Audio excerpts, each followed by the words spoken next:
Começa agora na Melodia FM, o programa Teologando, ensinamento da Palavra de Deus, a participação do ouvinte, prêmios e muito mais. Apresentação, Pastor Anderson Alexandre. Teologando, um programa do Setebari, Seminário Teológico Batista Renovada. Olá, seja muito bem-vindo, seja muito bem-vinda ao programa Teologando, aqui na Rádio Melodia 100.5 FM, a voz que toca o seu coração. Que alegria poder falar com você neste momento, você que nos acompanha aqui na Rádio Melodia, também você que nos acompanha no canal do YouTube do Setebari, no Spotify, programa Teologando, você de toda a região do norte do Paraná, do sul do Brasil, de várias partes do Brasil e também de outros países. É uma alegria falar com cada um de vocês. Que a paz do Senhor adentre na sua casa, no seu carro, por onde você estiver, fazendo academia, caminhada ou corrida, que Deus te abençoe poderosamente. Este é o programa Teologando, que tem como oferecimento Setebari, Seminário Teológico Batista Renovada, educação teológica com excelência. Você está a participar deste programa e hoje nós vamos tratar de um assunto muito interessante. Nós vamos falar do primeiro milagre de Jesus. Olha que tema importante. Milagres de Jesus, vinho novo. Milagres de Jesus, vinho novo. O primeiro milagre que Jesus realizou foi a transformação da água em vinho. Quais são as lições bíblicas, práticas e teológicas que podemos tirar deste milagre? Nós vamos meditar e com certeza os ensinos desta passagem bíblica hão de edificar o nosso coração. Você está ouvindo Teologando, um programa do Setebari, Seminário Teológico Batista Renovada. Olha que alegria poder estar a falar com você. E a temática de hoje é a seguinte: Milagres de Jesus, o vinho novo. Você tem vários testemunhos dos milagres que Jesus já fez na sua vida? Que você possa verbalizar, testemunhar, declarar das ações, dos feitos que Jesus já realizou na sua vida. A Bíblia nos fala no Evangelho de João de 7 milagres. João, o apóstolo do amor, ele escolheu com muito cuidado e precisão 7 milagres para evidenciar a divindade de Jesus. Olha que interessante. O apóstolo do amor, dentre tantos milagres de Jesus, ele escolheu 7 para evidenciar e testificar que Jesus de fato é o Deus homem, que Jesus é divino. Quais são os 7 milagres de Jesus que constam no Evangelho de João? Evangelho este que foi escrito por João. João, filho de Zebedeu, irmão de Tiago, João, filho de Salomé, João, conhecido como o apóstolo do amor, João, conhecido como filho do trovão, João que aos pés da cruz recebeu de Jesus a ordem de cuidar de Maria, João que passou boa parte da sua vida em Éfeso, junto com Maria, mãe de Jesus, e cuidou de Maria. João que foi lançado dentro de um caldeirão de óleo fervente para ser morto e não foi morto. Depois desse incidente, não chegou a ser morto, foi levado para Pátimos e ficou preso em Pátimos, e em Pátimos teve a visão do livro de Apocalipse. João, ele escreveu 5 livros dos 27 livros do Novo Testamento. João escreveu o Evangelho de João, as 3 cartas de João, primeira, segunda e terceira carta de João, e também o livro de Apocalipse. Dos 27 livros do Novo Testamento, de Mateus a Apocalipse, João escreveu 5 livros. E no Evangelho de João, que foi escrito por volta do ano 85 a 95 depois de Cristo, muito próximo de Apocalipse, temos ideia que Apocalipse foi o último livro a ser escrito.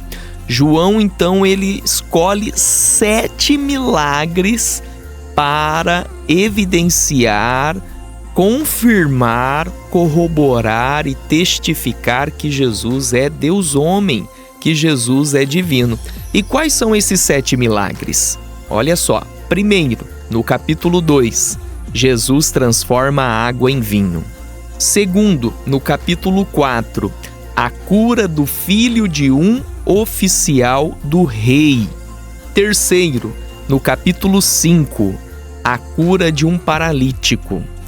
Quarto, no capítulo 6, a multiplicação dos pães. Quinto, no capítulo 6, Jesus anda sobre o mar. Sexto, no capítulo 9, a cura de um cego de nascença. Sétimo, no capítulo 11, a ressurreição de Lázaro. Como que João entendia os milagres? Olha só, no Evangelho de João, capítulo 2 e versículo 11, João vai dizer assim: esse sinal em Caná da Galileia foi o primeiro milagre que Jesus fez. Esse sinal. João entendia que os milagres de Jesus serviam como sinais, como placas de sinalizações, como placas de informações. Quando você vê uma placa de hospital, você entende que o hospital não é propriamente naquela placa, mas aquela placa está sinalizando que mais adiante você encontrará um hospital. Assim, para o apóstolo João, o milagre apontava para algo maior, apontava para uma mensagem maior. Por trás de um milagre, Jesus estava a revelar quem ele era.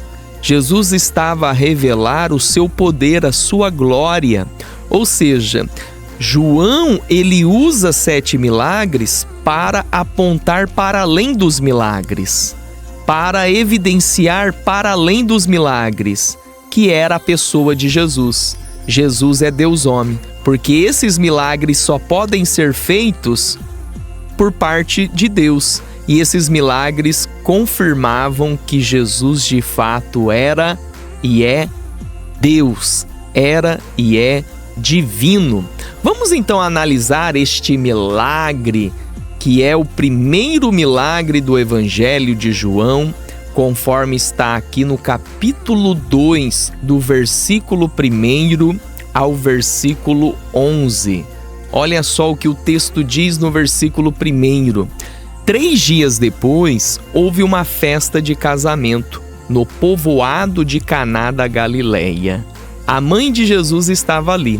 Vamos aqui entender então Caná da Galileia. Vocês sabem que Jesus nasceu em Belém. Jesus depois ele vai crescer em Nazaré, vai ter ali um pouco de tempo, de 2 anos no Egito, mas toda a sua infância, adolescência e juventude acontecerá em Nazaré. Então veja bem, Jesus ele passou para Belém, ele passou para Nazaré, ele passou pelo Egito. Olha só que interessante, ele passou por essas 3 cidades. Mas quando Jesus foi batizado nas águas do Rio Jordão, ele é tentado no deserto, ele passa pela tentação. Após vencer essa tentação, ele faz da cidade de Cafarnaum a sua base missionária, a sua base ministerial. E é justamente em Cafarnaum, à beira do mar da Galileia, que Jesus há de permanecer com a sua casa, com o seu lugar a domicílio. E olha só onde é que ficava a cidade de Caná da Galileia. A cidade de Caná da Galileia ficava justamente 15 quilômetros de Nazaré e 30 quilômetros de Cafarnaum. 15 quilômetros de Nazaré e 30 quilômetros de Cafarnaum. E o texto vai dizer que houve uma festa de casamento. Olha que interessante. A festa de casamento naquela época durava 7 dias. 7 dias de festa. E o noivo, a noiva, eles tinham a relação íntima na quarta-feira. Na quarta-feira, mais ou menos no 4º dia de festividade. Festa essa que começava no domingo. Na quarta-feira tinha ali uma vida íntima, um ato íntimo entre o noivo e a noiva na festa de casamento. Por quê? Porque na quinta-feira teria uma reunião do Sinédrio dentro do contexto judaico de Israel. O Sinédrio era composto por anciãos que julgavam questões religiosas de Israel. Caso o noivo, que agora é o esposo, encontrasse na esposa um motivo de não virgindade, algo nesse sentido, ele levaria para o Sinédrio para que o casamento não tivesse então valor, para que o casamento fosse desfeito, para que o casamento não desse então continuidade. Eis que Jesus e os seus discípulos são convidados para irem a este casamento.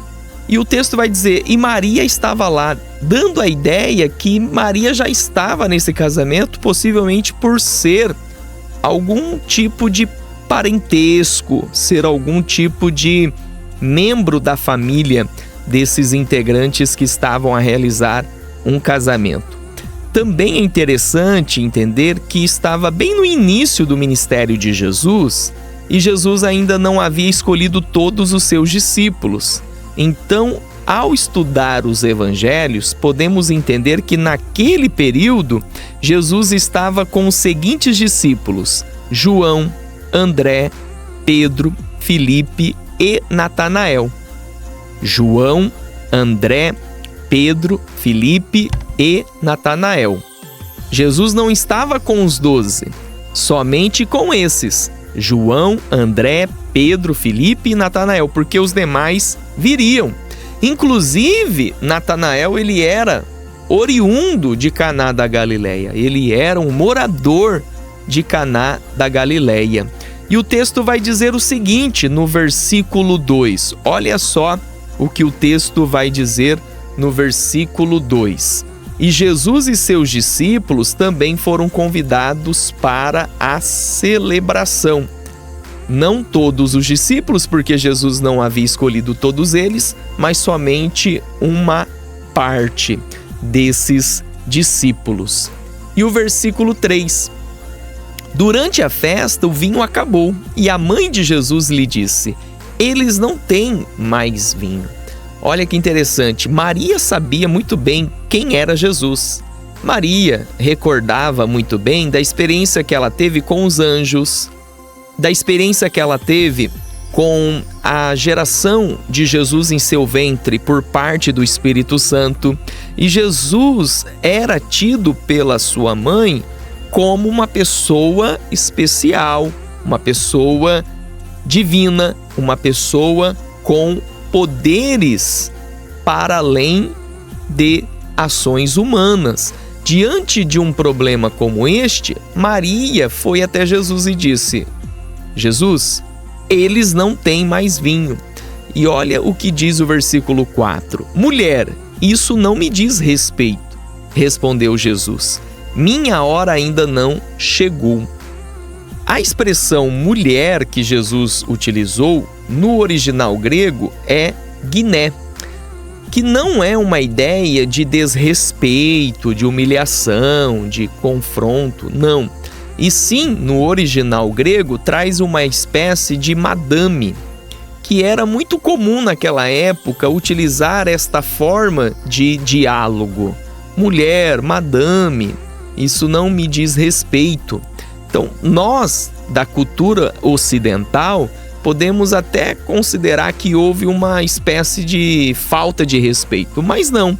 No contexto judaico, Jesus, de forma alguma, desrespeitou Maria. Era como se Jesus tivesse dito, madame, isso não me diz respeito. E Jesus acrescentou, minha hora ainda não chegou. Por quê? Em que momento Jesus estava a se referir?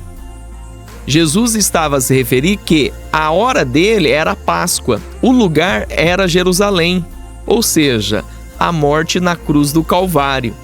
E Jesus disse, olha, a minha hora não chegou e o lugar não é este.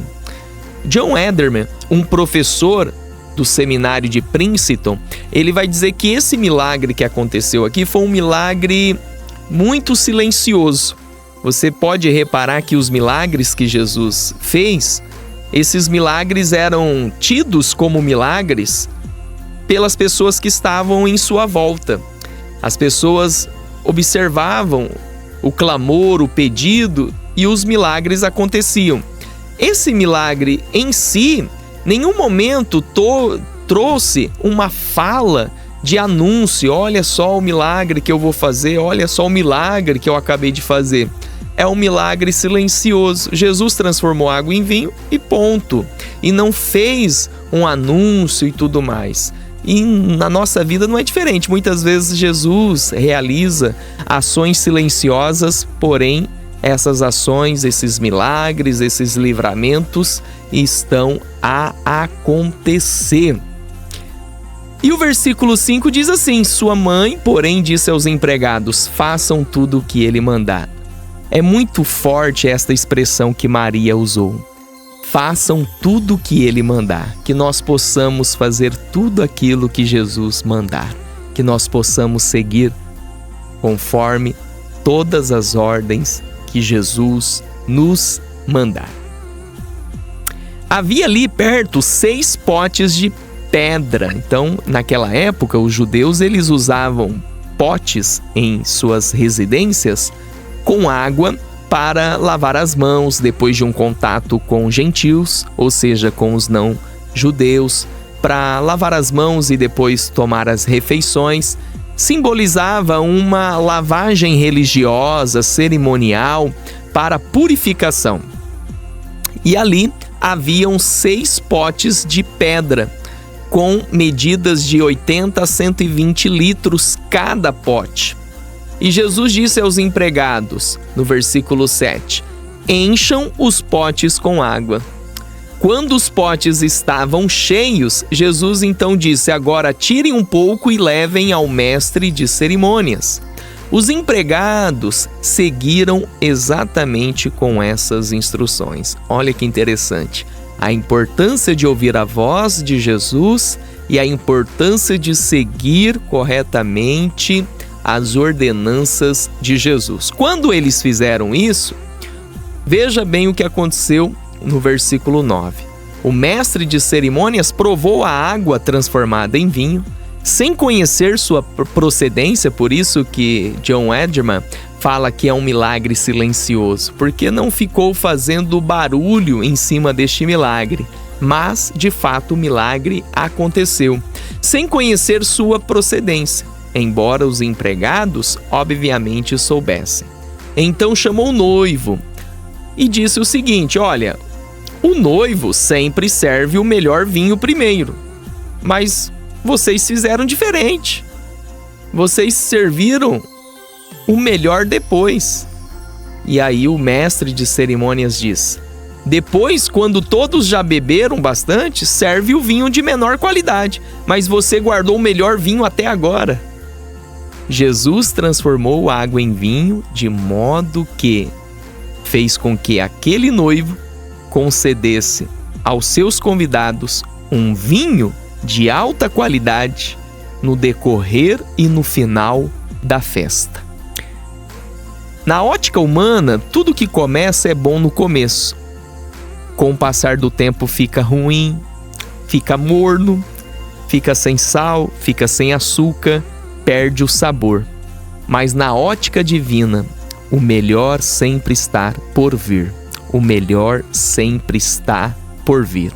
O que Deus tem para fazer na tua vida, meu querido ouvinte, minha querida ouvinte, é algo tão extraordinário, é algo tão poderoso que você ainda não experimentou, que você ainda não vivenciou todas as ações e cuidados que Deus tem para fazer na tua vida.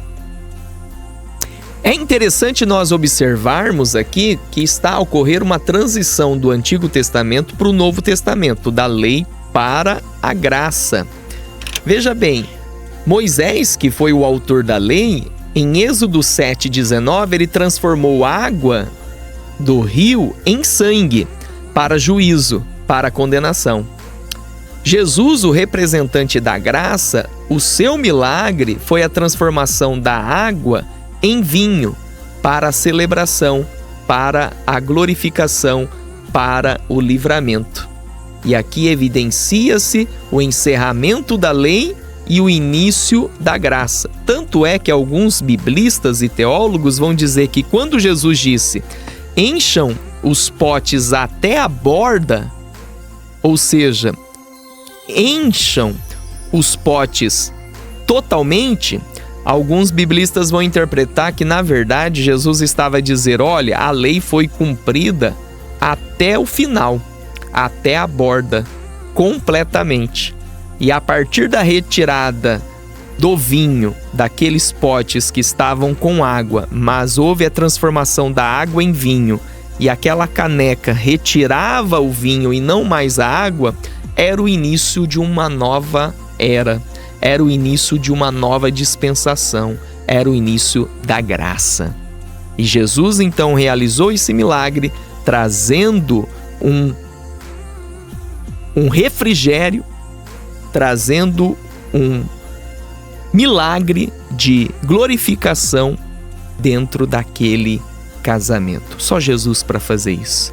Só Jesus para nos dar vinho novo quando tudo já não tem mais sentido, quando tudo perde a graça. Você está ouvindo Teologando, um programa do Setebari, Seminário Teológico Batista Renovada. Teologando aqui na Rádio Melodia 100.5 FM, a voz que toca o seu coração, hoje com um tema maravilhoso, os milagres de Jesus, o vinho novo. O primeiro milagre que Jesus realizou em seu ministério terreno encontra-se no Evangelho de João. Qual é o capítulo? Capítulo 2, versículo 1 ao versículo 11, nos fala do primeiro milagre que Jesus realizou em seu ministério terreno. Com base nesta informação, cai por terra os ensinamentos dos evangelhos apócrifos. Os evangelhos apócrifos falavam que Jesus, na infância, encontrava passarinhos mortos, pegavam esses passarinhos mortos e traziam à vida, ressuscitavam esses pássaros. E outras ações em que Jesus realizou enquanto era criança, segundo esses escritos, esses evangelhos apócrifos. Contudo, com base no Evangelho de João, capítulo 2, versículo 1 ao versículo 11, entendemos que o primeiro milagre que Jesus realizou foi justamente a transformação da água em vinho. E daqui em diante, Jesus realizou vários milagres. Com base no Evangelho de João, capítulo 2, do versículo 1 ao versículo 11, aprendemos a seguinte lição: a glória de Jesus se revela em seu poder de transformar o comum em extraordinário. Esta é a verdade que podemos tirar do texto de João capítulo 2, do 1 ao 11. A glória de Jesus se revela em seu poder de transformar o comum em extraordinário. A glória de Jesus vai se manifestar na sua vida, meu querido ouvinte, minha querida ouvinte. E quando a glória de Jesus se revelar na tua vida, eis que, com seu poder transformador, há de transformar o comum em algo extraordinário na sua vida. A glória de Jesus se revela em seu poder de transformar o comum em extraordinário. Como podemos, então, experimentar a transformação extraordinária que revela a glória de Cristo? Este texto do casamento de Caná nos mostra 3 atitudes que abrem espaço para a manifestação gloriosa de Jesus.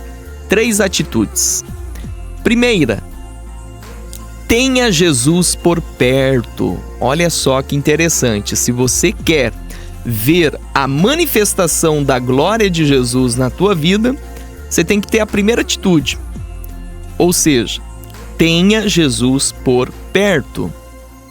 João capítulo 2, versículo 1 ao versículo 2 diz assim: 3 dias depois, houve uma festa de casamento no povoado de Caná da Galileia.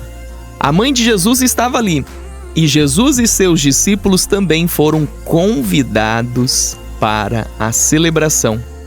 Os noivos foram assertivos, foram abençoados e extremamente felizes por terem convidado a Jesus.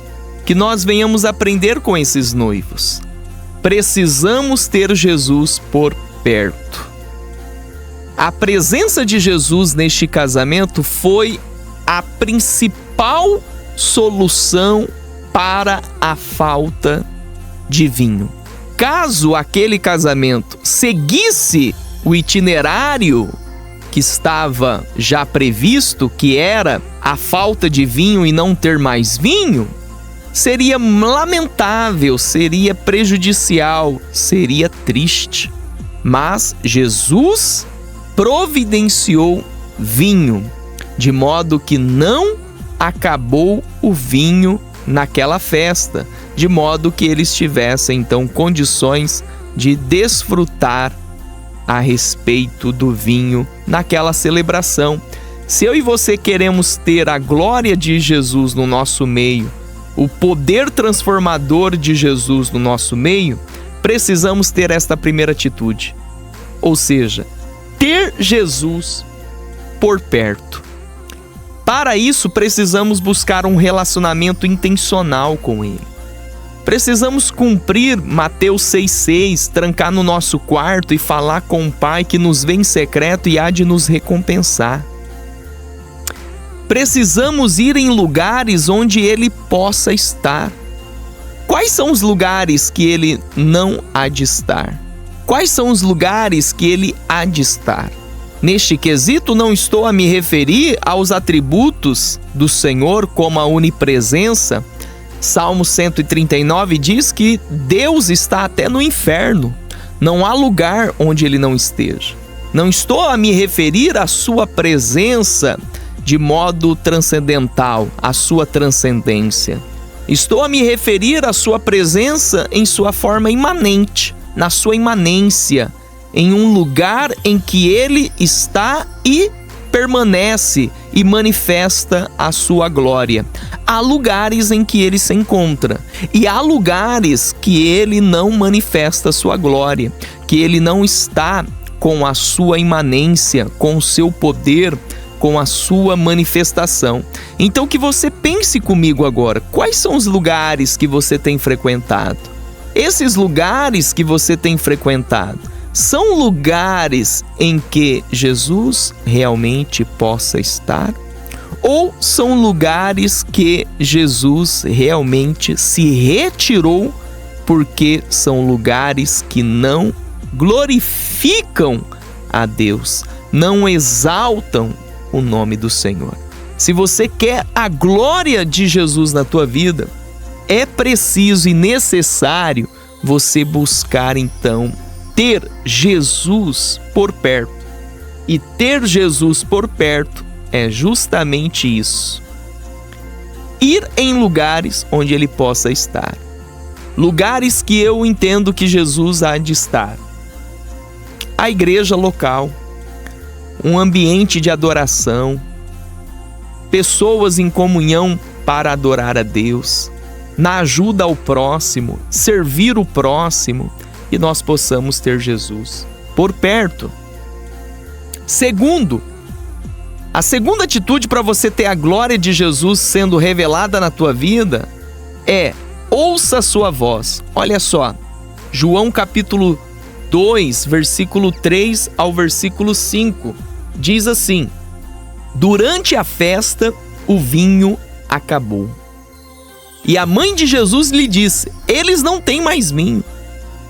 Mulher, isso não me diz respeito, respondeu Jesus. Minha hora ainda não chegou. Olha que extraordinário o versículo 5. Sua mãe, porém, disse aos empregados: façam tudo que ele mandar. No mundo em que vivemos, ouvimos tantas vozes. As vozes dos nossos inimigos, como Satanás e seus demônios, como o mundo e os seus mecanismos, como a carne e as manifestações pecaminosas, dentre tantas vozes, que possamos ouvir a voz de Deus. Eu e você encontraremos paz, refrigério, destino e livramento quando nós passarmos a ouvir a voz do Senhor. Lembremos dos nossos pais, o pai Adão e a mãe Eva. Este primeiro casal do mundo perdeu o jardim do Éden ao ouvir a voz da serpente. Ao deixar de ouvir a voz de Deus, este casal passou a ouvir a voz da serpente. Quem você está ouvindo? Quem você está a se alimentar com suas palavras? Que nós possamos ter discernimento para sabermos que voz há de guardar espaço e moradia no nosso coração. O Salmo 119, verso 11 diz assim: guardei a tua palavra no meu coração para eu não pecar contra ti. Nós precisamos não só ouvir a voz de Deus, como também guardar a voz do Senhor. Proteja as palavras de Deus no seu coração, assim como você há de proteger bens preciosos nesta terra. Guarda as palavras do Senhor no seu coração. A glória de Jesus, para que se revela na tua vida, esse poder transformador, você precisa ter 3 atitudes. Primeiro, tenha Jesus por perto. Segundo, ouça a sua voz. E terceiro e último lugar dessas lições que podemos extrair desse texto é a seguinte: siga à risca o que ele vos ordenar. Vamos ver o versículo 6. O versículo 6 do capítulo 2 diz assim: havia ali perto 6 potes de pedra usados na purificação cerimonial judaica. Cada um tinha capacidade entre 80 e 120 litros. Jesus disse aos empregados: encham os potes com água. Quando os potes estavam cheios, disse: agora tirem um pouco e levem ao mestre de cerimônias. Os empregados seguiram suas instruções. Os empregados fizeram justamente o que Jesus ordenou. Jesus falou: olha, vocês vão encher esses 6 potes até a borda com água. Depois vocês vão pegar uma caneca e vão retirar. E vão levar esta caneca para o mestre de cerimônias. Eles fizeram isso. Quando eles levaram para o mestre de cerimônias, eis que o mestre provou e disse: chame o noivo, eu quero um noivo aqui. E falou: noivo, é comum servir o melhor vinho? Depois que o pessoal já estiver acostumado, serve o vinho inferior. Você serviu o melhor por último. Você guardou o melhor para o final. Você fez o contrário. O que você fez? Mas na verdade ali era a manifestação do milagre de Jesus. Jesus transformou água em vinho e ainda um vinho de alta qualidade. Um vinho novo em alta qualidade. Nós precisamos seguir à risca os ensinos, as ordenanças do Senhor Jesus. Não podemos ter só boas intenções, temos que obedecer a Deus à risca.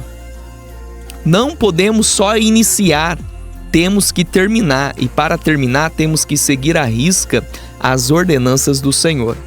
E precisamos aprender, querido ouvinte, querida ouvinte, a celebrar com alegria o ato de obedecer. Às vezes é comum na vida cristã a pessoa se entristecer por ter que obedecer uma ordem divina e essa ordem divina ser contrária aos desejos da carne, aos desejos do coração. Mas nós temos que aprender a celebrar com alegria o ato de obedecer, porque é na obediência que veremos a manifestação da glória de Jesus, o ato transformador de Jesus em nossas vidas. Portanto, neste primeiro milagre de Jesus, João capítulo 2, do 1 ao 11, aprendemos que para que a glória de Jesus se revele a nós, precisamos ter pelo menos 3 atitudes. Primeiro, tenha Jesus por perto. Segundo, ouça sua voz. E terceiro, siga à risca o que ele vos ordenar. Que Deus te abençoe poderosamente. Hoje nós falamos do primeiro milagre que Jesus realizou aqui na terra, que foi a transformação da água em vinho. No Evangelho de João, nós temos os 7 milagres de Jesus. Esses milagres são os seguintes. O primeiro, Jesus transformou água em vinho. Segundo, a cura do filho de um oficial do rei. Terceiro, a cura de um paralítico. Quarto, a multiplicação dos pães. Quinto, Jesus andou sobre o mar. Sexto, a cura de um cego de nascença. E sétimo, a ressurreição de Lázaro. E nós meditamos no primeiro milagre de Jesus. Nas próximas edições do programa Teologando, estaremos a meditar nos demais milagres que Jesus realizou, conforme eu citei agora há pouco. Este é o programa Teologando, que tem como oferecimento o Setebari, Seminário Teológico Batista Renovada, Educação Teológica com Excelência.